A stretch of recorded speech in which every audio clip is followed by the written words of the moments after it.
What's up everybody, welcome to the channel. Today we're talking about sports gambling. Give me 5 minutes to explain all the terminology, all the basic types of bets, and also how sportsbook companies sneakily make their money.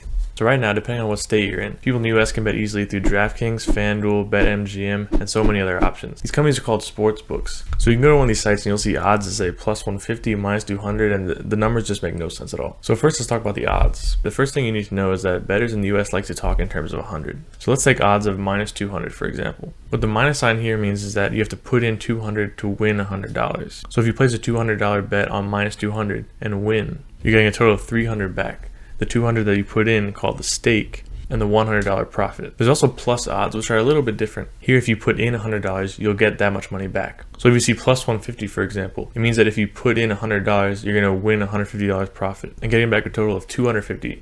And this ratio is the same for any amount of money that you put in on it. So for example, if you put in $10, you win $15. If you put in $1, you get back $1.50. Now let's look at this in terms of probability for a second. There's this equation to see what the probability of an actual bet is given the odds. And its probability equals money that you put in over total money won. Now you don't really need to know this equation, but essentially what it means is if the odds are plus 150, the odds makers are saying if there's a 40% chance of it happening. If the odds are minus 150, there's a 60% chance of it happening. All this really means is that a plus sign means a lower probability of it happening but a higher payout, while a minus sign means a higher probability of something happening with a lower payout. So you see there's a trade-off. Win more money on a riskier bet or win less money with a safer bet. So now that we got that out of the way, what do you actually place bets on? Well, there are 3 main popular types of bet: moneyline, totals, and point spread. If you want to put money on a winner of a game, that's called a moneyline bet, and that's pretty straightforward. So these are real betting odds on DraftKings. If you think the Hornets are going to win this game, you put a bet on the Hornets moneyline, which you can see here is minus 320. Now the Knicks suck, so you're going to want to put the whole house mortgage on this bet. Just kidding, don't actually do this. Sports is really unpredictable, and you should seriously only be putting a small amount of your money into this if you're betting at all. The Knicks actually won this game somehow. Alright, getting back to it, there's also betting on the total, or sometimes called the over-under. Basically in sports, teams will both score a certain number of points. When you add those points together, that's called a total. And an over-under bet is typically betting on whether the total will be over or under the amount of sportsbook provides. So you can see for the Knicks-Hornets game, you can either bet that the total will be over 224 or under 224.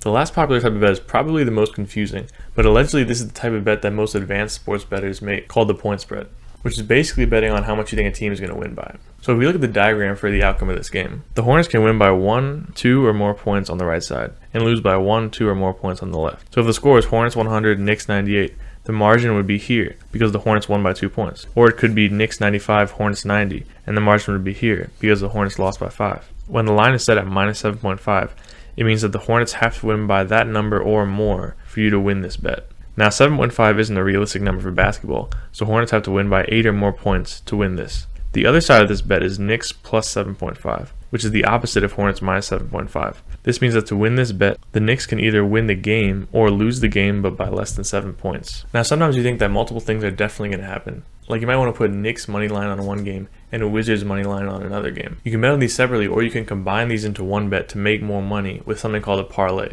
Basically a parlay is betting on multiple things together, and if all of them happen, you make a lot more money than you would have if you bet on them separately. So this actually goes back to probability. Let's say you had $100 and you see 2 separate things that each have a 50% chance of happening, which is plus 100 odds for those who do the math at home. You can split up your $100 and put $50 on each game, and if both happen, you win $50 from both, meaning you get a total profit of $100. Now that's a regular bet. A parlay combines these odds into one. The chances of both these outcomes happening are 0.5 times 0.5, which is 0.25. This translates to plus 300 from the probability equation. Now if you put $100 on this, your profit's going to be $300, which is a lot more money than it would have been if you had made separate bets. But you also got to be careful with parlays, because if one of these bets doesn't end up happening, then you lose all your money. So this is one way that sportsbook companies rack up a lot of money. Someone convinces themselves that 2 separate things each has a 50% chance of happening, so it's likely to happen. But in reality, it's a 25% chance of happening, which is why the payout is so high. There's actually also a more consistent way that sportsbook companies make a lot of money off people. Let's say that on one of these sportsbooks, you can bet on a coin flip, which has 50-50 odds, right? And you have 2 people each put $100 on one side. Plugging this into our probability equation, we see that 50% chance of happening is equal to plus 100 odds on both sides, right? Actually, they're both set at minus 110 on the sportsbook. So this way, both sides put 100 in, and the winner gets about $91 in profit. Now this $91 will be paid from the loser, but the loser put in $100. So where's the other $9 go? The sportsbooks keep this as their tax. So sometimes someone loses all their money, sometimes someone doubles their money, but the sportsbook always gets their money. Kind of an example of the house always wins. But there actually is a way to get guaranteed money from a bet. Like and subscribe to my channel.